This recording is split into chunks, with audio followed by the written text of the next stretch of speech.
नमस्कार, आप देख रहे हैं बड़ी बहस और मैं हूं आपके साथ सत्यम गौर। हरियाणा विधानसभा का बजट सत्र इस बार जल्दी शुरू होगा। राज्य मंत्रिमंडल की बैठक में तय किया गया है कि इस बार विधानसभा का बजट सत्र 20 फरवरी से आरंभ होगा और बजट सत्र की अवधि कितने दिन की होगी यह हरियाणा विधानसभा की बिजनेस एडवाइजरी कमेटी की बैठक में तय किया जाएगा। लेकिन माना जा रहा है कि बजट सत्र में इस बार कुल 14 सीटिंग हो सकती हैं और ऐसे में वित्त मंत्री के होने के नाते मुख्यमंत्री नायब सिंह सैनी साल 2026-27 का अपना दूसरा बजट 27 फरवरी को पेश कर सकते हैं।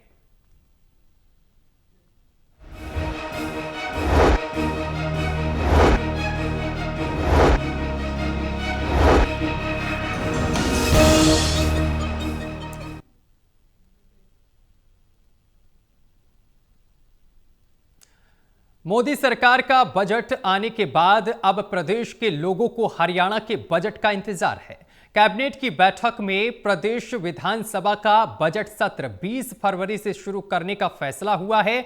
बजट संभवतः 25 से 27 फरवरी के बीच आ सकता है। जाहिर है कि सरकार और विपक्ष ने अपनी तैयारी शुरू कर दी है। इस बार फिर मनरेगा, युवाओं के लिए नौकरियां, किसानों से जुड़े मुद्दे, कानून व्यवस्था और बड़े पैमाने पर अवैध माइनिंग को विपक्ष हथियार बनाकर हमला करेगा तो सरकार भी पलटवार करेगी। गौरतलब है कि प्रदेश में मार्च अप्रैल में होने वाले 7 निकायों के चुनाव से पहले ही सदन में सरकार और विपक्ष में वार पलटवार होगा और इसी मामले को लेकर हम चर्चा करेंगे। हमारे साथ मेहमान जुड़ गए हैं, परिचय करा दें। हमारे साथ एसोसिएट एडिटर देवेंद्र कथुरिया हमारे साथ सीधा पानीपत से जुड़े हुए हैं। वरिष्ठ पत्रकार वीरेंद्र सोनी जी हमारे साथ जुड़े हैं। चर्चा पर चलेंगे लेकिन उससे पहले खास रिपोर्ट देख लेते हैं।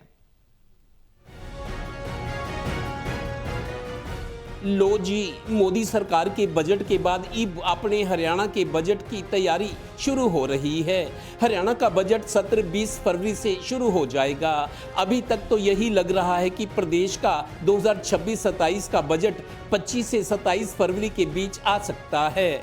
नायब सरकार ने अपनी तैयारियां शुरू कर दी हैं तो विपक्ष ने भी अपने तीर कमान पैने करने शुरू कर दिए हैं, क्योंकि विपक्ष हमेशा हमलावर रहकर अपनी क्षमता और ताकत का इजहार करना चाहता है। बेशक प्रदेश में अभी बड़े चुनाव दूर हैं, पर सियासी पारा बीजेपी की तीसरी बार सरकार बनने के साथ ही चढ़ा हुआ है। चूंकि सीएम प्रदेश के वित्त मंत्री भी हैं, इसलिए क्रिकेट कप्तान की तरह उन पर अच्छा प्रदर्शन करने के साथ ही सरकार की टीम का नेतृत्व भी प्रभावी तरीके से करने की जिम्मेदारी है, क्योंकि विपक्ष बाउंसर भी मारेगा। 20 फरवरी से 11 बजे सेशन शुरू होगा और 18 मार्च तक चलेगा। फरवरी 11 बजे और 18 मार्च तक सेशन चलेगा। गौरतलब है कि विधानसभा में बीजेपी के 48 विधायक हैं तो कांग्रेस के 37 विधायक, इनेलो के 2 और निर्दलीय 3 जो बीजेपी सरकार के समर्थन में हैं, क्योंकि उन्हें अपने विकास कार्य करवाने हैं। इस बार दूसरी बार के सीएम नायब सैनी अपना दूसरा बजट पेश करेंगे। विपक्ष मनरेगा का नाम बदलकर इसे विकसित भारत जी राम जी करने के अलावा युवाओं की नौकरियों, किसानों के मुद्दे, लॉ एंड ऑर्डर और बड़े पैमाने पर अवैध खनन, खासकर अरावली को बड़ा मुद्दा बनाकर सरकार से जवाब मांगेगा। हरियाणा विधानसभा का सत्र शुरू होने वाला है, उसमें भी बुजुर्गों की आवाज उठाएंगे, बढ़ते नशे की आवाज भी उठाएंगे, रोजगार की आवाज। आप पूरा पढ़ के देख लेना, आपने सुना होगा। जो लोग सुन रहे थे उनसे पूछना कि हरियाणा का नाम तक भी नहीं लिया उन्होंने। इस बार 18.5 लाख बीपीएल कार्ड कट जाने के कारण परिवार पहचान पत्र में आय ज्यादा होने से पेंशन कट जाने के मुद्दे उठाएगा तो ये भी तय है कि प्रदेश में 7 नगरीय इकाइयों के चुनाव से पहले सदन में सरकार और विपक्ष का आमना सामना जोरदार तरीके से होगा। विधानसभा चुनाव में सरकार हाथ से फिसल जाने के कारण कांग्रेस सरकार की नाक में दम करके रखेगी। इसी का नाम तो सियासत है। Haryana bureau total news. चर्चा की शुरुआत देवेंद्र जी मैं आपके साथ करूंगा। देवेंद्र जी, मोदी सरकार का बजट आने के बाद अब प्रदेश के लोगों को इंतजार है तो हरियाणा के बजट का इंतजार है। जानना चाहेंगे आपसे कि हरियाणा के बजट में इस बार क्या कुछ खास रहेगा हरियाणा वासियों के लिए। देखिए सत्यम, पहले तो ये बता दूं, बजट टैक्स फ्री रहेगा। दरअसल पिछले कुछ समय से, जब से वोटों की चिंता शुरू हुई है सियासी पार्टी को, कोई भी पार्टी हो, तो बजट में पहले क्या होता था, जब बजट आता था 10-15 साल पहले सत्यम, बजट में लोग डरते थे कि किस किस पर टैक्स लगेगा, दरें बढ़ेगी, लोग डरते थे। अब लोग बजट में इंतजार करते हैं कि हमें मिलेगा क्या, किसको सब्सिडी मिलेगी, किसको रियायत मिलेगी, अब इंतजार करते मिलने का। पहले बजट का मतलब होता था सरकार टैक्स बढ़ाएगी, डरते थे। लेकिन जब से ये वोटों की राजनीति शुरू हुई है, सरकारें बनाने की, विपक्ष को मतलब उसको पराजित करने की, बैकफुट पे डालने की नया मतलब चलन शुरू है। किसी भी राज्य में देख लीजिए।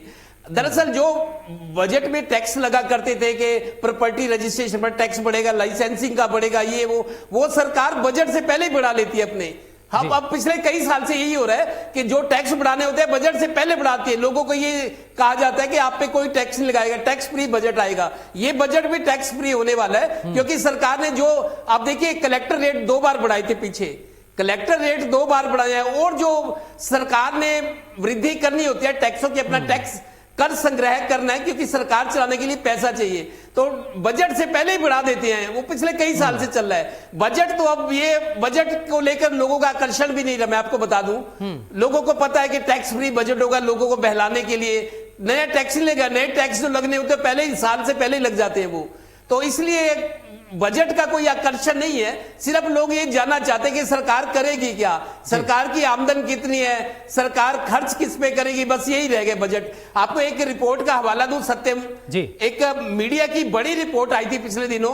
जितने भी राज्य सरकारें हैं, चाहे पंजाब है, हरियाणा है, जो भी सरकारें हैं, उनकी जो आमदन होती है, जो टैक्स कलेक्शन होती है, प्लस जीएसटी का जो जीएसटी रिफंड होता है सेंट्रल गवर्नमेंट से, या सेंटर जो हेल्प करता है, 80% पैसा आप देखिए जो सरकारी मौजूदा कर्मचारी है सरकारों के, उनके वेतन भत्ते, जो पेंशनर है उससे भी ज्यादा उनके पेंशन भत्ते, सरकारी कर्ज जो होता है, जितना सरकार ने कर्ज लिया उसका ब्याज चुकाना होता है, फिर मंत्रियों के दौरे होते हैं, मंत्रियों के खर्चे होते हैं, विदेश के, गाड़ियों के, स्टाफ के, कुल मिलाकर बामुश्किल 20% पैसा बचता है जो आमदन होती है। कोई भी सरकार हो, वो 20% में ही विकास कार्य करने होते हैं। यही वजह है कि विकास उतनी स्पीड से नहीं हो पाता, क्योंकि सरकार पर लाइबिलिटीज ज्यादा है। जो मैंने बताया, कर्मचारी है, पूर्व कर्मचारी है, वेतन भत्ते, लाखों करोड़ का कर्ज है, उसका ब्याज देना होता है, मंत्रियों के खर्चे, बहुत सारी चीजें हैं। जो 20% जो पैसा बचता है वही विकास पर खर्च होता है। और असल में कितना खर्च होता है वो भी लोगों को पता है कि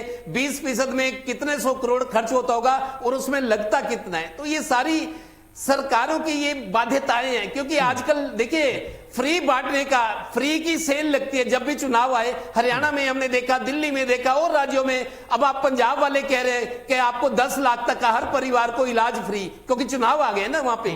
तो हर राज्य सरकार दोबारा सरकार बनाने के लिए, रिपीट करने के लिए, वोट लेने के लिए, वोटों का बंदोबस्त करने के लिए अब यही चल रहा है कि फ्री फ्री फ्री की सेल लगती है। यही वजह है कि आर्थिक बोझ बढ़ रहा है सरकारों पर। और बजट में यही दिखाते हैं कि हमने कोई टैक्स नहीं लगाया, जबकि टैक्स पहले ही आगे पीछे लगा दिए जाते हैं। तो ये चलन अब हर जगह हो रहा है।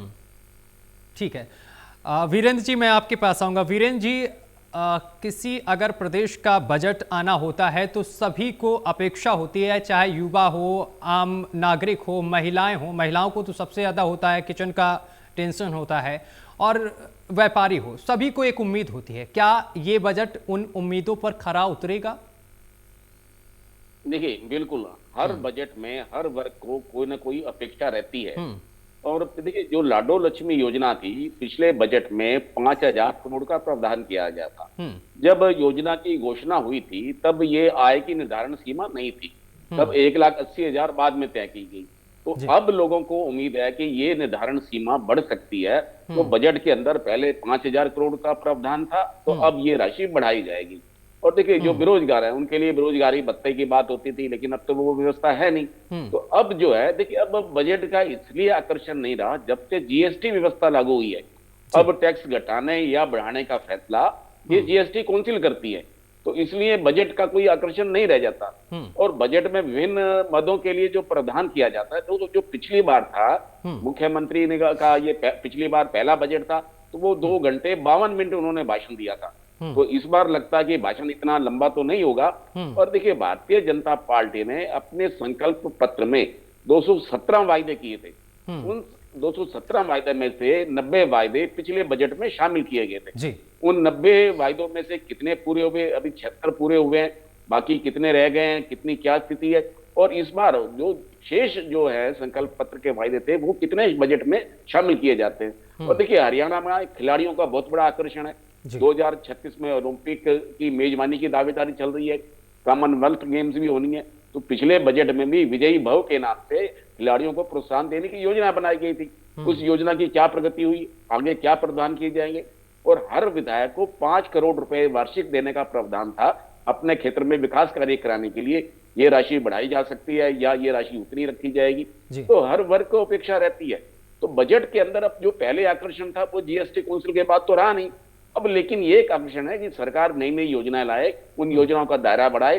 तो लाडो लक्ष्मी योजना के तहत लोगों को, महिलाओं को विशेषकर काफी अपेक्षा है कि सरकार इसकी सीमा बढ़ा सकती है।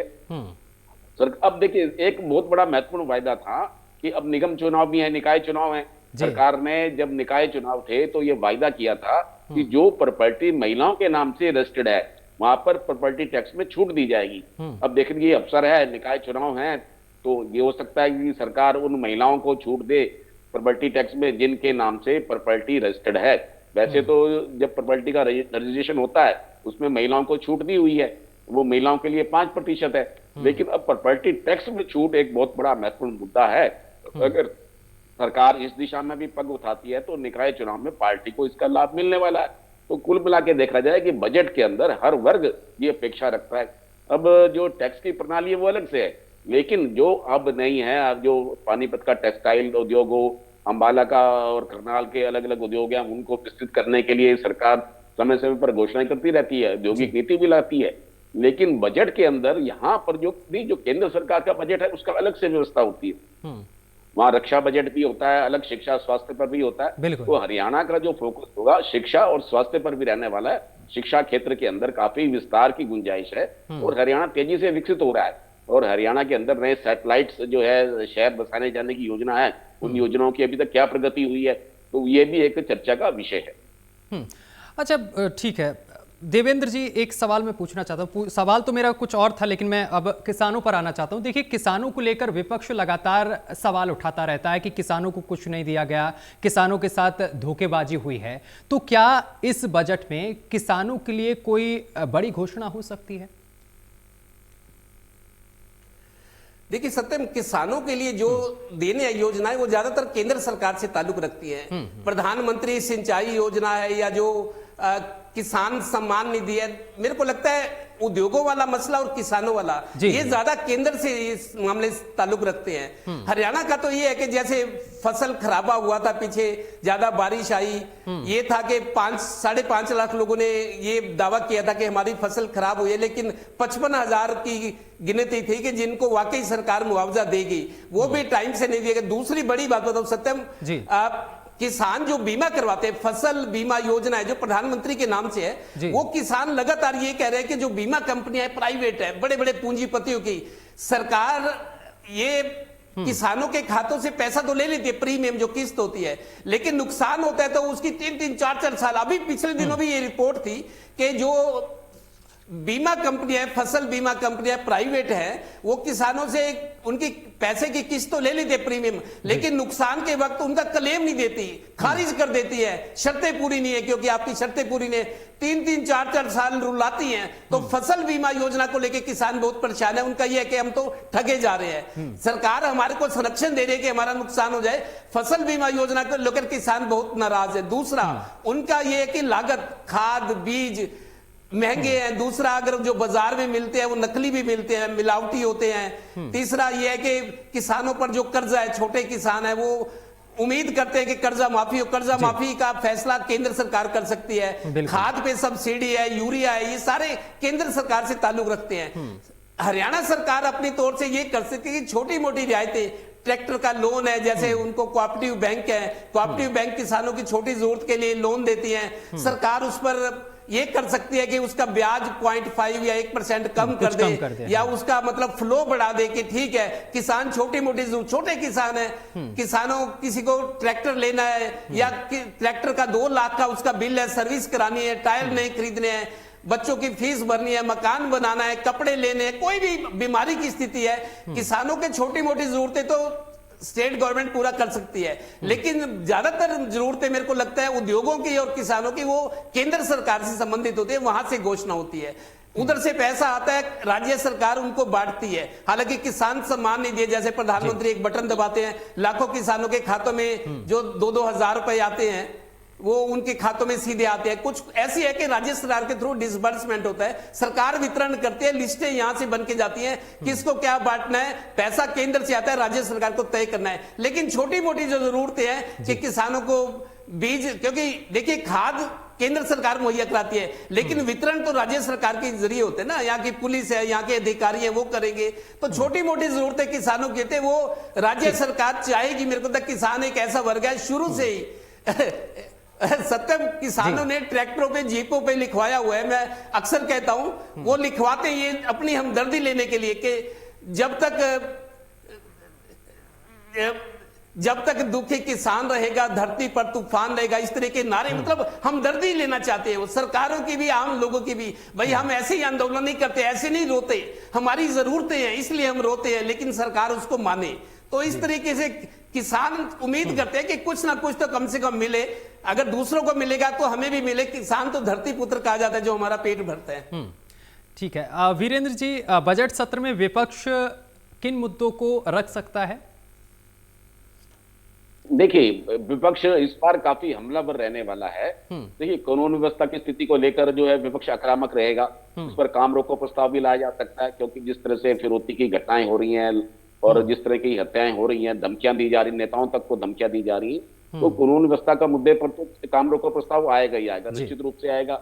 जो स्टेडियमों की स्थिति है, जो खेल स्टेडियम है, उनकी क्या स्थिति है, पिछली बार भी जब ये खिलाड़ियों की जो मौत हुई है तो इसको लेकर भी काफी इस बात पर भी चर्चा हुई थी। तो अब भी देखिए, और शिक्षा की क्या स्थिति है, स्कूलों में क्या स्थिति है, तो सरकार को घेरने के लिए विपक्ष आक्रामक रहेगा। विपक्ष की ओर से विपक्ष के नेता भूपेंद्र सिंह हुड्डा है, अशोक अरोड़ा है, डॉक्टर रघुवीर कादियान है, गीता बुक्कल है, तो ये मोर्चा संभालेंगे। और जो युवा है, रणदीप सुरजेवाला के पुत्र हैं, इस तरह से जो जेपी के पुत्र हैं, तो इसलिए विकास सारण, मतलब इस तरह से जो युवा वर्ग भी है वो भी इस बार आक्रामक मुद्रा में पिछली बार भी दिखाई दिया था। तो इसलिए सत्ता पक्ष के लिए इतना आसान नहीं होगा।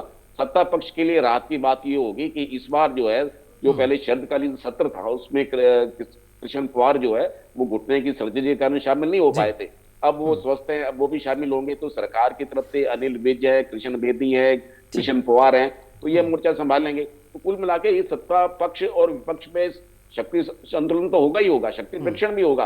और एक बात और भी है, जो बजट सत्र मार्च तक चलेगा। पिछली बार जो है बजट जो है 17-18 मार्च को पेश हुआ था, और इस बार फरवरी में पेश हो रहा है। और ये भी है संभावना कि जो राज्यसभा की 2 सीटों का चुनाव होना है, वो चुनाव भी इस दौरान हो सकता है। कार्यक्रम तो केंद्रीय चुनाव ही घोषित करेगा, क्योंकि हरियाणा के साथ अन्य की राज्यसभा सीटें उनका भी चुनाव होगा। तो ये है कि अगर राज्यसभा की 2 सीटों का चुनाव भी हो जाए तो ये सत्र के दौरान एक और रोचक राजनीतिक गतिविधियां, घटनाक्रम होगा। ठीक है देवेंद्र जी, बहुत छोटा आपका आंसर चाहिए हमें कि विपक्ष के सवालों का किस तरीके से सत्ता पक्ष जवाब देगा?